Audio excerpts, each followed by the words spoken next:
TDP నేతలపై AP ఆర్థిక మంత్రి బుగ్గన రాజేంద్రనాథ్ రెడ్డి ఫైర్ అయ్యారు. ఏపీ ఆర్థిక పరిస్థితిపై అసత్యాలు ప్రచారం చేస్తున్నారంటూ మండిపడ్డారు. ఏ స్టాటిస్టిక్స్ ఆధారంగా ఫైనాన్షియల్ స్టేటస్ పై మాట్లాడుతున్నారంటూ ప్రశ్నించారు. ఇక 5 ఏళ్ల టీడీపీ ప్రభుత్వ పాలనలో అప్పు 22% పెరిగిందన్న ఆయన 2,71,797 కోట్ల అప్పులు చేశారంటూ విమర్శించారు. అదే వైసీపీ ప్రభుత్వంలో 4.5 ఏళ్లలో 12% మాత్రమే అప్పులు పెరిగాయన్నారు.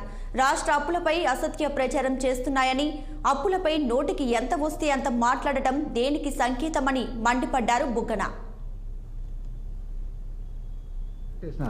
ప్యాకేజ్కేమో ఒప్పుకున్నారు, ఓ పక్క ధన్యవాదాలు చెప్తున్నారు, ఒక పక్క రైట్స్ కాపాడాలంటే రైట్స్ కాపాడాల్సినది మీరా కేంద్ర ప్రభుత్వమా?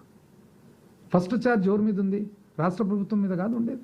అదేవిధంగా మళ్ళీ 8-9 అదే రోజే మేము ఇక్కడ ఆ రోజు డిసెంట్ తెలియజేస్తుంటే కౌన్సిల్లో ఇచ్చినట్టు సేమ్ అదే వాక్యాలే కౌన్సిల్లో చేసిన తర్వాత ఈరోజు మీరు ఇంత అనుభవంతో ఆ రోజు మీరు ఆర్థిక శాఖ మంత్రిగా పుస్తకాలు రాసినారు, మనసులో మాట రాసినారు, CEO ఆఫ్ ద కంట్రీ అన్నారు, అసలు NDA కన్వీనరు మీరే, ప్రెసిడెంట్లను తెచ్చినారు, మీరే ప్రైమ్ మినిస్టర్ని తెచ్చినారు, గుజరాల్ను మీరే తెస్తారు, దేవేగౌడను మీరే తెస్తారు, కలాంను మీరే తెస్తారు, అసలు యావత్ భారతదేశాన్ని మీరే హైదరాబాద్ నుంచి పరిపాలించినారనేటట్లు మీరు చెప్తారు. అందులో భాగంగా కంప్యూటర్ కనిపెడతారు, క్యాలిక్యులేటర్ కనిపెడతారు, ఇంగ్లీష్ వచ్చిన వాళ్ళని అమెరికాకు పంపిస్తారు, తెలుగు వాళ్ళందరూ ఈరోజు అమెరికాలో మీ వల్లనే ఉండారు.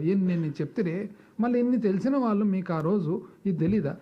అసలు పునర్వ్యవస్థన జరిగినప్పుడు మీరు ఉచిత సలహాలు ఇచ్చినారు కదా, ఈ విధంగా చేయొచ్చు, ఆ విధంగా చేయొచ్చు, తొందరగా చేయండి అని చెప్పి చేసేటప్పుడు ఈరోజు పునర్వ్యవస్థీకరణ జరిగిన తర్వాత మనకు స్థూల ఉత్పత్తిలో మనకు సర్వీసెస్ సెక్టర్ ఏదైతే సేవా రంగం ఉందో, సేవా రంగం మనకు 45% నుంచి 40 పడిపోయింది.